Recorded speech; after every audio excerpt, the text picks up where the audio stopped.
విశాఖలో pulses company ఉద్యోగులు ఆందోళనకు దిగారు. 4 నెలల నుంచి జీతాలు ఇవ్వకుండా యాజమాన్యం ఇబ్బంది పెడుతోందంటూ పల్సస్ ఆఫీస్ బయట నిరసన వ్యక్తం చేశారు. కంపెనీలో పనిచేస్తున్న 150 మంది ఉద్యోగస్తులకు పీఎఫ్ని వేయడం లేదని ఆవేదన వ్యక్తం చేశారు. విశాఖలో ఉద్యోగం చేస్తుంటే హైదరాబాద్లో పనిచేస్తున్నట్లు యాజమాన్యం రిపోర్ట్స్ క్రియేట్ చేసిందని మండిపడ్డారు. దీనిపై పూర్తి సమాచారం మా ప్రతినిధి నరేష్ అందిస్తారు. విశాఖపట్నంలో పల్సస్ సీఈఓ సీనుబాబు మమ్మల్ని మోసం చేశారంటూ కూడా బాధితులు ఆందోళన వ్యక్తం చేస్తున్నారు. అయితే పూర్తిగా నెలల తరబడి తమకు జీతాలు ఇవ్వలేదని, తమ చేత గొడ్డు చాకరీ చేయించుకొని జీతాలు చెల్లించడానికి మాత్రం మొహం చాటేస్తున్నట్టు కూడా బాధితులు చెప్తున్న పరిస్థితి కనిపిస్తుంది. ప్రస్తుతం మనతో పాటు పల్సస్ ఉద్యోగులు ఉన్నారు. అసలు వారు ఎదుర్కొంటున్న ప్రాబ్లమ్స్ ఏంటి, అదేవిధంగా గతంలో కూడా ఈ కంపెనీపై ఉన్న ఆరోపణలు ఏంటి కూడా తెలిసిన ప్రతి చెప్పండి. మీరు ఎప్పటి నుంచి ఈ కంపెనీలో పనిచేస్తున్నారు, మీరు ఎటువంటి ఇబ్బందులు ఎదుర్కొంటున్నారు? నేను 221 అండి జాన్ 221లో జాయిన్ అయ్యాను. ఇప్పటికీ 4 years అయింది కంపెనీలో జాయిన్ అయ్యి. అంటే ఈ ప్రాబ్లం ఇప్పుడుది కాదండి, ఆల్రెడీ 222లో కూడా సేమ్ ఇలానే శాలరీస్ ఆపేయడం అది చేశారు. బట్ అప్పుడు ఏంటంటే ఒక 2 months ఆపి 3rd monthలో రిమైనింగ్ శాలరీస్ ఏవైతే ఉన్నాయో అవి క్లియర్ చేయడం జరిగింది. కానీ ఈసారి మాత్రం దగ్గర సెప్టెంబర్ నుంచి అండి కొంతమందికి 2 నెలలవి ఇలా శాలరీస్ పెండింగ్ అనమాట. శాలరీస్ వేయట్లేదు.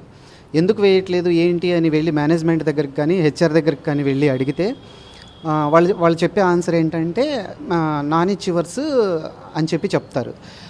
నాన్ అచీవర్ క్రైటీరియా అనేది కంపెనీలో జాయిన్ అయినప్పుడు కంపెనీ మాకు పెట్టిన ఆఫర్ లెటర్లో ఎక్కడ మెన్షన్ చేయలేదు. అసలు ఆ క్రైటీరియానే లేనప్పుడు మరి ఎలాంటి అప్లికబుల్ అవుతుంది? అండ్ ఇంకొక విషయం ఏంటంటే జాయిన్ అయిన తర్వాత చెప్తున్నారు అచీవర్ నాన్ అచీవర్ ఉంటుంది. సుమారు 4 నెలల నుంచి కూడా ఉద్యోగస్తులు ఎవరైతే మీరు పనిచేస్తున్నారో వారికి జీతాలు ఇవ్వట్లేదని కంపెనీ ఎదుట ఆందోళన దిగారు, ధర్నా చేశారు కదా. ఆ సమయంలో ఏం జరిగింది? లోపల తీసుకువెళ్ళి మాడే ప్రయత్నం చేశారా? ఏం జరిగింది? యాక్చువల్గా మేమైతే ఒకరోజు అందరం ఎంప్లాయీస్ అందరూ యూనిటీకి బయట ధర్నా చేసామండి.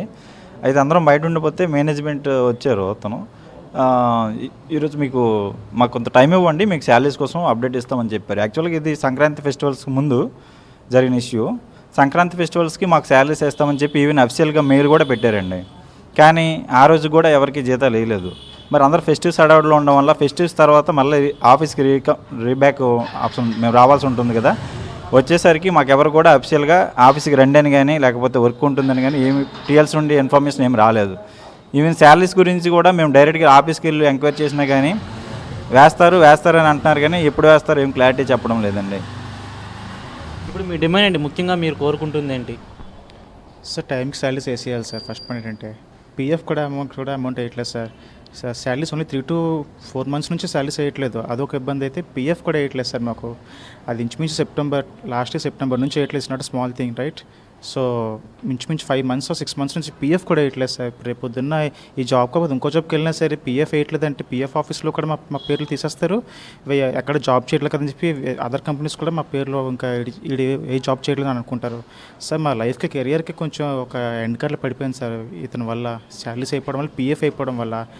పరిస్థితి పూర్తి స్థాయిలో కూడా పల్సస్ ఉద్యోగులు తీవ్ర ఆందోళన వ్యక్తం చేస్తున్నారు. తమకు రావాల్సిన జీతాలు తమకు చెల్లించాలని, అదేవిధంగా ఫ్యూచర్లో ఎవరైనా సరే ఇలాంటి ఉద్యోగాలు జాయిన్ అయ్యే ముందు ఖచ్చితంగా ఆలోచించాలని, ఎందుకంటే భారీ ఎత్తున కూడా పీఎఫ్ స్కామ్ కూడా జరుగుతుందని కూడా ఇక్కడ ఉన్న బాధితులు ఆరోపిస్తున్న పరిస్థితి కనిపిస్తుంది. వీడియో జర్నలిస్ట్ రమేష్ రెడ్డితో నరేష్, సాక్షి టీవీ, విశాఖపట్నం నుంచి.